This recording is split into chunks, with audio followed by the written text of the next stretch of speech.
What's up, guys? We are about 5 days out from UFC Fight Night 121 in Sydney.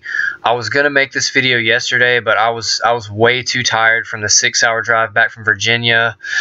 So anyway, I would say this is a pretty decent card. There's some matchups that I'm interested to see, but there's been a lot of matchup changes and just other controversies, but we'll get into that later because first I want to talk about UFC Norfolk. I want to talk about my experience there.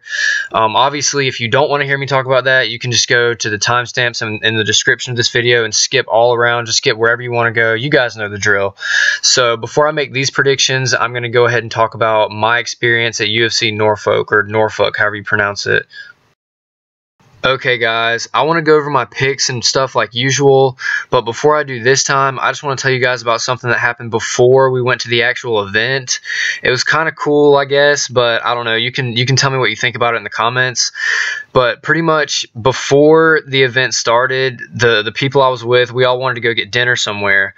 So we looked for places around the hotel, and there was like this barbecue place. It was a barbecue place slash bar. So we walked in there, and we sat down and was like waiting on a waitress and all that stuff. And I looked over, and there was this like picture of Chris Weidman taped to the wall. It was like this ratty, crumpled up piece of paper that looked like somebody printed it off their computer and had it like sitting in their car for 5 days or something like that. It was not in good shape. But my friend went over there and read it, and he was like, bro, this thing says Chris Weidman's gonna be here from 6 to 8 o'clock later. I was like, what? Because the piece of paper looked like the most not legit thing ever. He was like, yeah, it says Chris is going to be here with the monster girls, and we can meet him and stuff.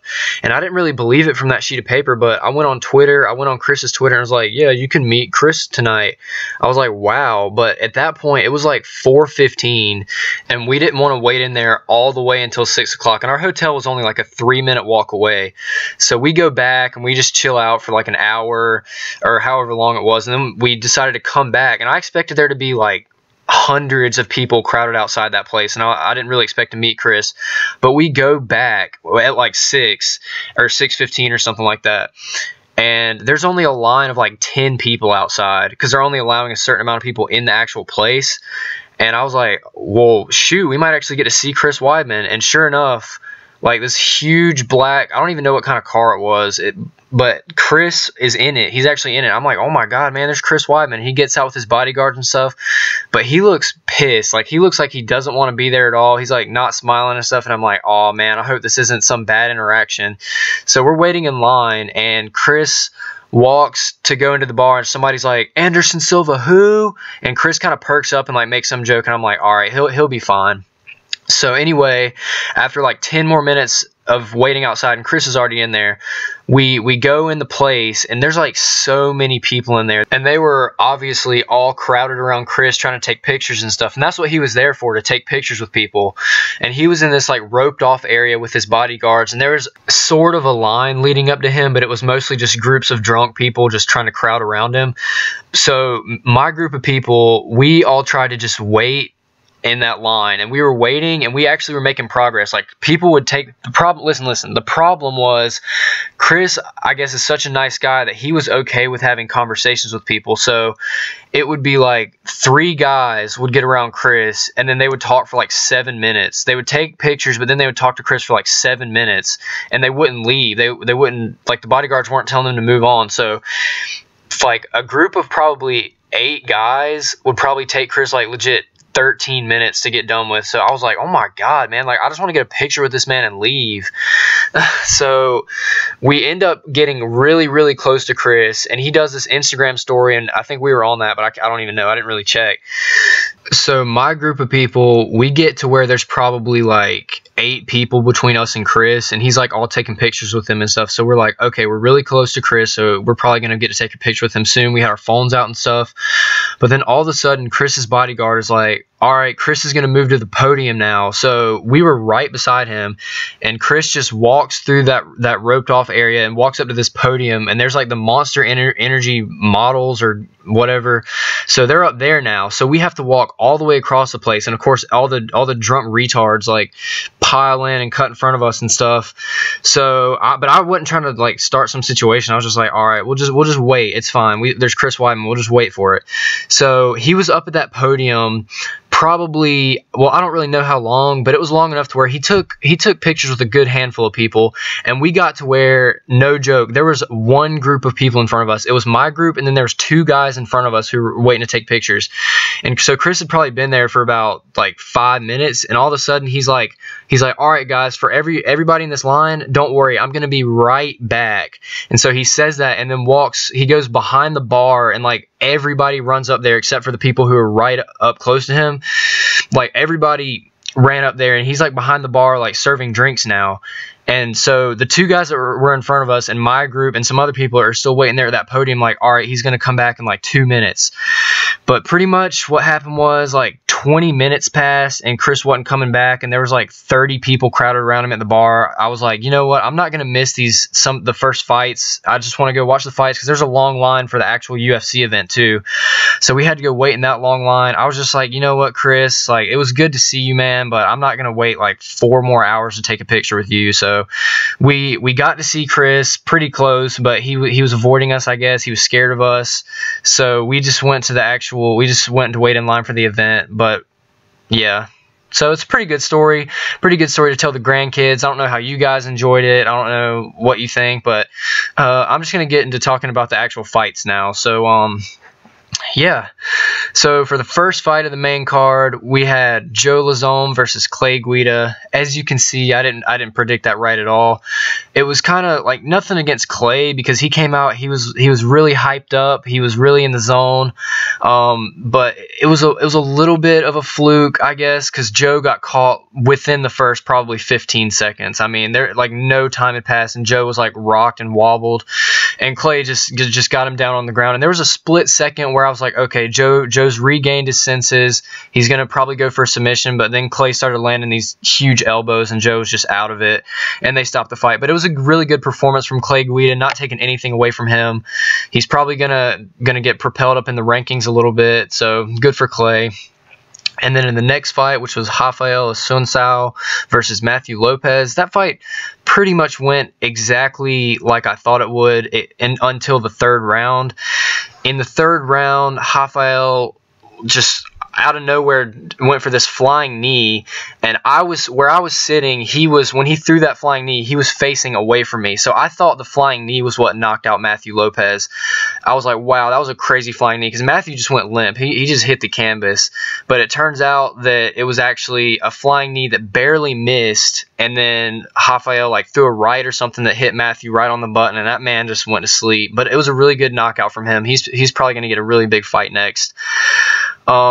And the next fight, Caesar or whatever versus Nate Marquardt, sadly, that went like I thought it was going to go. Nate's power is like gone or something, because he would land, but it wouldn't really do anything. And then Nate got slammed all the way from like Jupiter. So I was like, okay, well, pretty much exactly what I thought was going to happen happened, sadly. But I was pulling for Nate.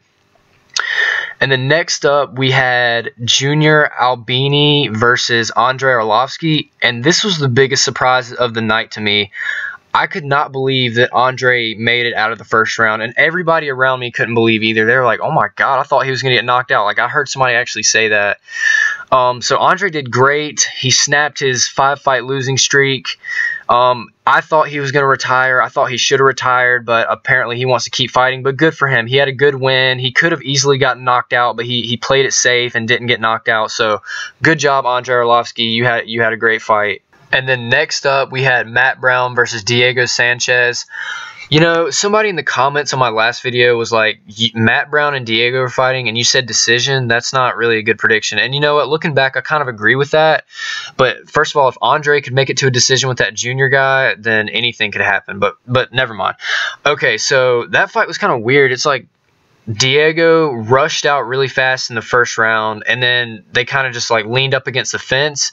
And then at one point, obviously you've probably seen the highlight, Diego throws that kick, Matt Brown catches it, runs him over to the cage, and as Diego's bent over, Matt Brown just throws a huge elbow. And look, nothing against Matt Brown. I'm not saying he tried to do this, but it hit Diego right in the back of the head. Right in the back of the head. Like, that was illegal as you know.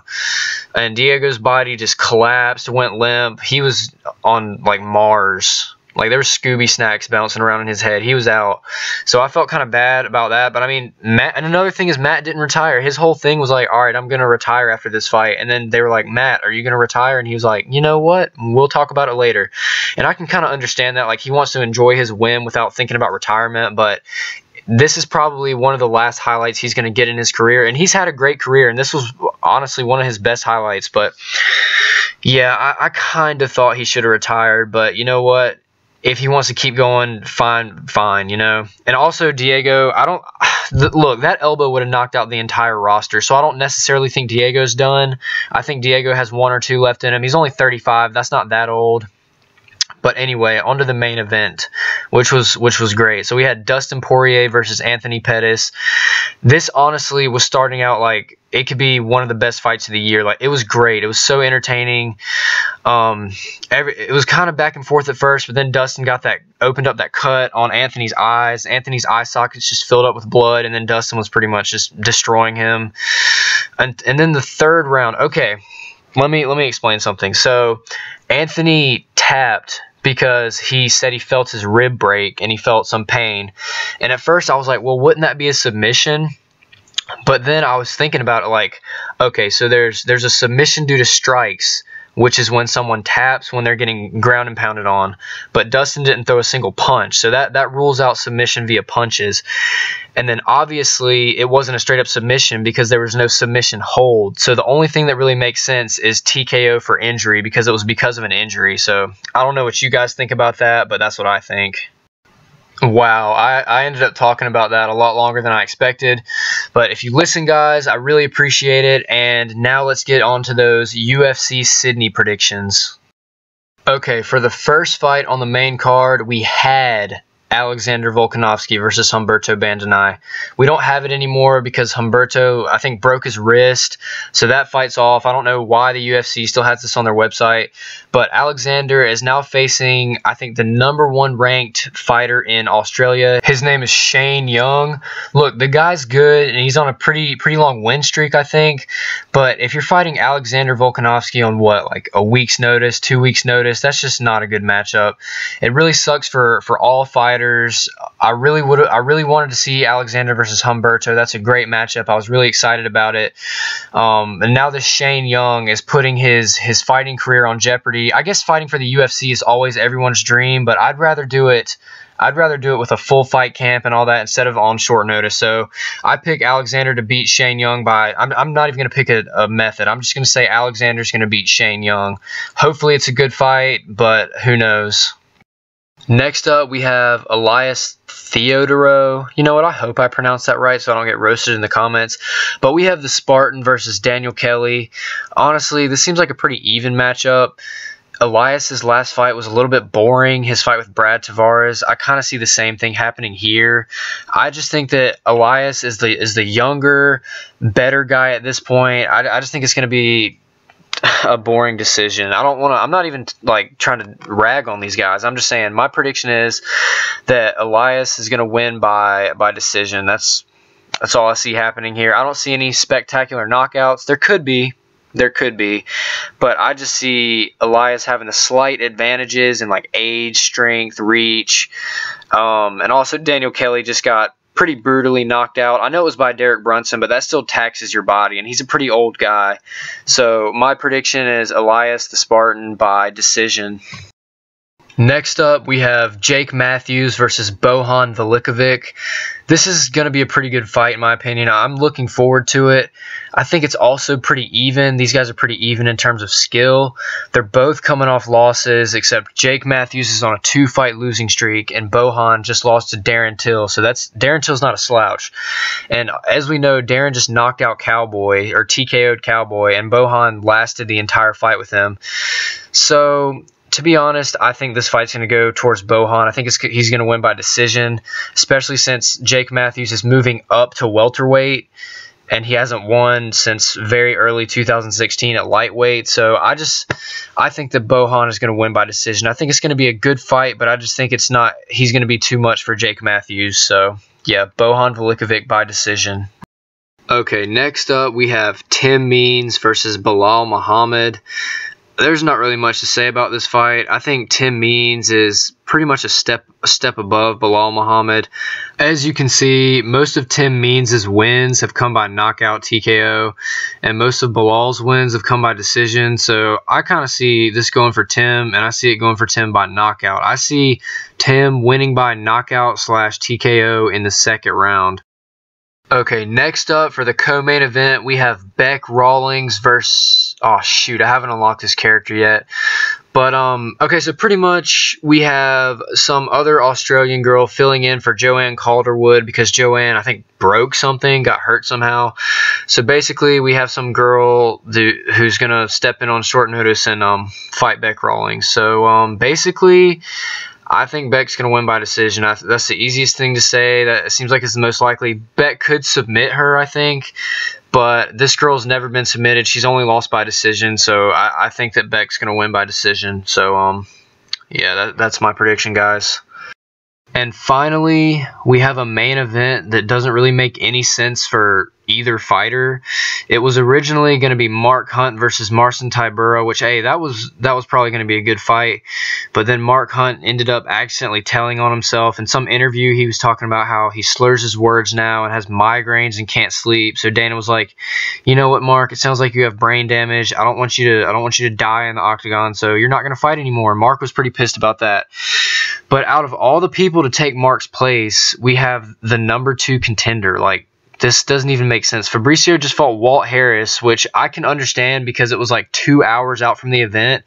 But why would this man Fabricio fill in for Mark Hunt against the number 8 guy? Like, what is this? Wouldn't prove anything. Fabricio needs to be fighting like the winner of Alistair versus Ngannou. Like, I don't know what he's doing down here with this guy.